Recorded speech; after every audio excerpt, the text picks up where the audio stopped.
So, yeah, it's another video over here on the Blow 2 channel where I just talk about the most random of things ever. Kind of to relieve stress, to relieve my daily stress. Get into my zen mode, if you will. But yeah, today I will be talking about a rather strange, unique facet of my life, if you will. Now, this is something that I have put into detail a lot. I never went to a psychiatrist with this. I have looked up the symptoms plenty of times, and there is plenty of diagnoses that fit the description quite well, but I'm not too fussed of going in and putting a label on myself, so to speak. You know what I mean? But I have this weird, strange obsession with saving money. Now, you may think, well, that's a good thing. That's a good thing, right? It's always a good thing to save money. It's always a good thing. I have a strange obsession as well with investing. You may think, well, that's a good thing as well. Investing is always good. Saving money is always good. Blurry, I'm not really too sure where you're going with this. How could this be a negative? Well, I take it to the extreme. I take it to the extreme. For example, let's say there's a brand new iPhone out. The only okay, iPhone's not a good example. Let's say there's a brand new a pair of shoes, right? Pair of shoes. And so maybe the average dude, he might have $1,000 in his bank account. And he buys a brand new pair of shoes for $100, which is crazy. It's 10% of his whole net worth. I wouldn't buy that pair of shoes unless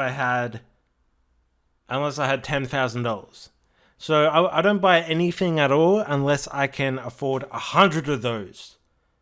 And to be able to buy 100 of those and still have plenty left over to be able to live my life, if you get what I mean.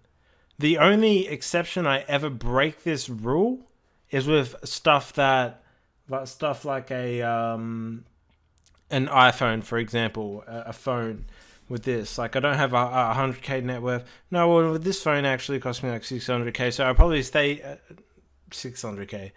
It cost me like $600, so I probably stayed within that range of.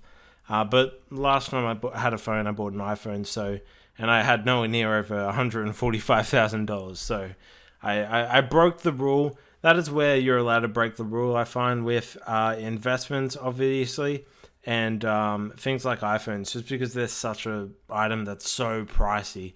And a computer, that's another one I broke the rule on.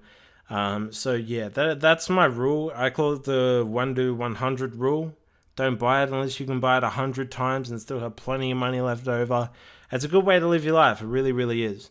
Now, when I say that, I'm addicted to saving and investing to a fault, I mean, I have $0 right now, absolutely $0, because 100% of my money is locked in the stock market, and I do that on purpose because I know that most of it's in index funds and ETFs and stuff like that, stuff that I know is going to go up over the long run, and the dividends just get reinvested into more and more shares. So even if it's in down years and down market, and the market goes down over the 3 years, I'll keep reinvesting, and I'll keep adding more money into it as well, and buying more, and it'll just be a massive money maker for me, like an extreme money maker.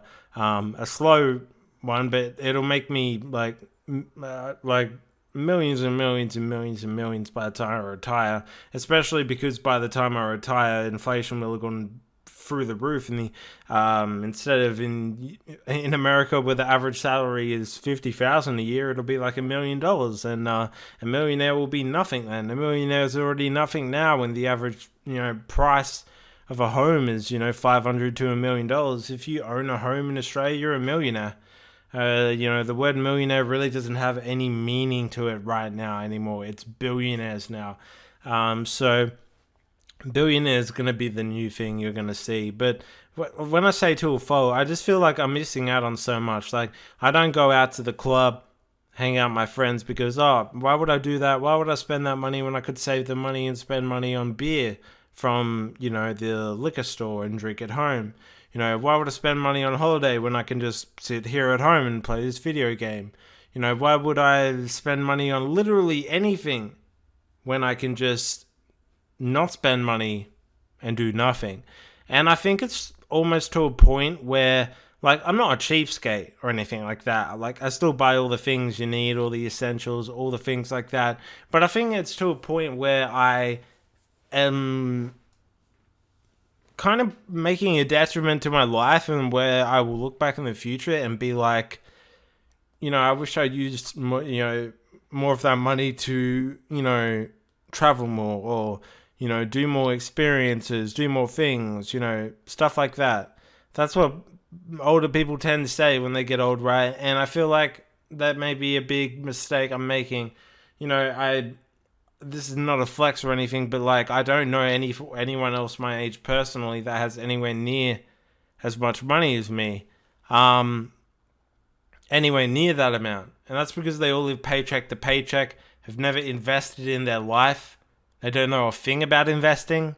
That's the main reason why I have so much, is because of investing. But so it's just, but still, that I have so much more money than anyone else my age that I know of, I still feel incredibly fucking broke. Obviously, it doesn't help with social media and all this flaunting and all this yada yada. I have personal friends in the trip sitters making full-time livings from their YouTube channel, from their drug commentary channel, and mine makes none. I have, it's just crazy. I lost my train of thought for a second there. What was I saying? Sorry, I had to get back there. Yeah, because the rise of social media, you see so many of these rich people. They're just everywhere, and it just almost becomes and seems like it's normal, when it's really, really just not normal at all. And I feel like that plays like a massive, massive role in my psyche, where no matter how much money I get, I feel like I'm broke, and I'll be broke. And that's not the case I want to have. I want to have enough money to where I want to be able to rent a house by myself, or perhaps buy a house by myself eventually, and just live comfortably. That's all I want in life. And for some reason, I just always have this fear of going broke, no matter what. No matter if I'm making more money than I'm spending, no matter what, it's just something that keeps me up at night. It's just the weirdest thing, and it's definitely some sort of mental problem.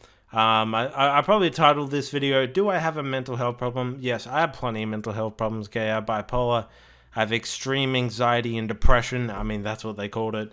And I probably have some other things too. But yeah, I mean, it's just such a bad thing for me. Like, so many things I don't pay for that I need to pay for, that I should pay for, that I just forgo because, I can invest the extra money. Or like, I don't want to go broke, even though the likelihood is I won't go broke, you know what I mean?